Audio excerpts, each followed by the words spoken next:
যোৱাকালি ভৈৰৱকুণ্ডত যি ভৈৰৱকুণ্ড ফেষ্টিভেল হৈ আছে আৰু এই ফেষ্টিভেলৰ ওচৰতে এজন মুন্সী হেমব্ৰম নামৰ মোটামুটি বয়স আপোনাৰ 19 বছৰ এই ল'ৰাজনক কোনোবাই দুৰ্বৃত্তকাৰীয়ে আক্ৰমণ কৰিছিলে আৰু তেখেতক প্ৰাণে মৰাৰ যি অপচেষ্টা চলাইছিলে সেই অপচেষ্টাক আমি চাওতাল ছাত্ৰ সন্থাই ধিক্কাৰ জনাইছোঁ, গৰিহণা জনাইছোঁ।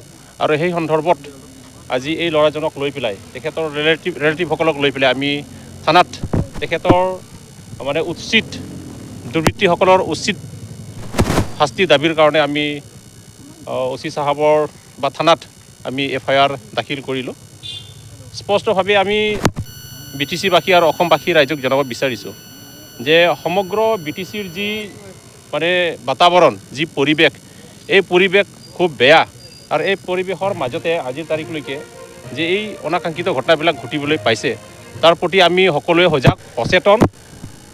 আমি সকলোৱে এই ঘটনাবিলাক, এই হ'ব লগা অনাকাংক্ষিত ঘটনাবিলাকৰ কাৰণে আমি তীব্ৰ প্ৰতিবাদো জনাইছোঁ আৰু তাৰ বিষয়ে ইয়াত নিৰাপত্তা বিষয়াবিলাকৰ লগতো আমি ইতিমধ্যে খুব ওচৰত আছোঁ, আলোচনা চলাইছোঁ।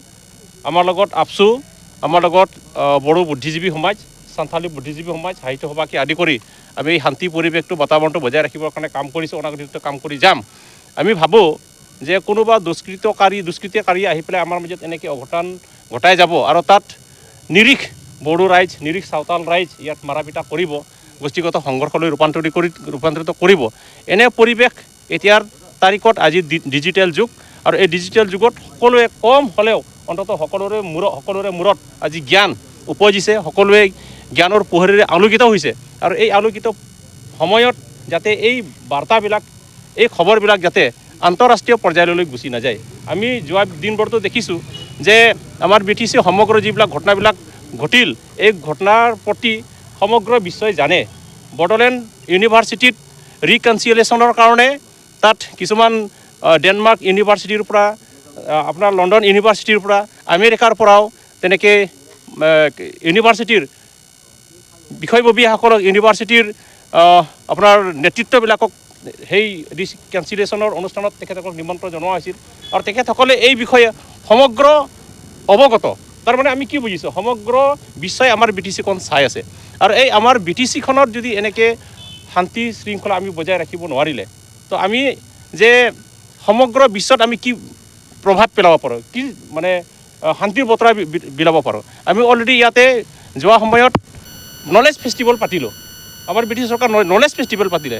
নলেজ ফেষ্টিভেল পাতি পেলাই আমি যে আমাৰ BTC অঞ্চলখিনি বহুত আগবাঢ়িছে, ইয়াৰ ৰাইজ কোনেও আজি বিশৃংখলতাৰ মনোভাৱ সৃষ্টি কৰিব নিবিচাৰে।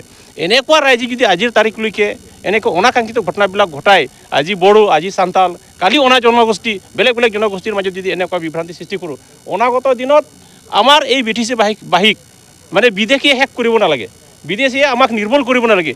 বড়ো আৰু সান্থাল লাগি সমগ্ৰ BTCৰ মানুহবিলাক লাগি আমি নিজেই আমাৰ জাতি জনগোষ্ঠী শেষ কৰি পেলাম আৰু এটা সময়ত আমি যে এই শান্তি BTR স্থাপন কৰিব পাৰিছোঁ, এই দীৰ্ঘদিনীয়া সংগ্ৰামৰ অন্তত এই শান্তিৰ BTR আমি পাইছোঁ।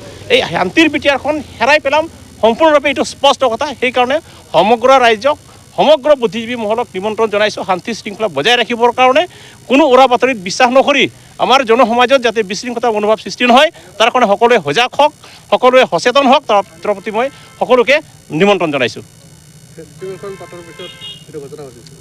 চাওক, ফেষ্টিভেল পাতিছে ইয়াতে, কিন্তু দুৰ্ভাগ্য হৈছে যিবিলাক উদ্যোক্তাই ইয়াতে কৰিছে, ফেষ্টিভেলটো পাতিছে, তেখেতসকলেও অন্ততঃ জানিব লাগে যে চিটুৱেশ্যনটো আমাৰ BTC লেভেলৰ বা ভৈৰৱকুণ্ড এৰিয়াৰ অকণমান বেয়া।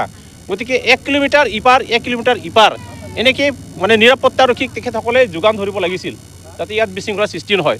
কিন্তু দুৰ্ভাগ্যবশত তেখেতসকলে এইখিনি কৰিব নোৱাৰিলে আৰু অনাগত দিনত যদি এনেকৈ BTC এৰিয়াত যদিহে এনেকুৱা ফেষ্টিভেল হয়, ইণ্ডো ভাৰতীয় যদি ফেষ্টিভেল হয়, এনেকুৱা ফেষ্টিভেলবিলাক চৰকাৰে সজাগ হোৱা উচিত আৰু উদ্যোক্তাবিলাকেও ইয়াৰ প্ৰতি মানে তেখেতসকলে দায়িত্ব লোৱা উচিত আৰু অনাকাংক্ষিত ঘটনাবিলাক যাতে ইয়াত নঘটে তাৰ প্ৰতি সকলোৱে দায়িত্ব লোৱাটো মই সমীচীন বুলি ভাবোঁ।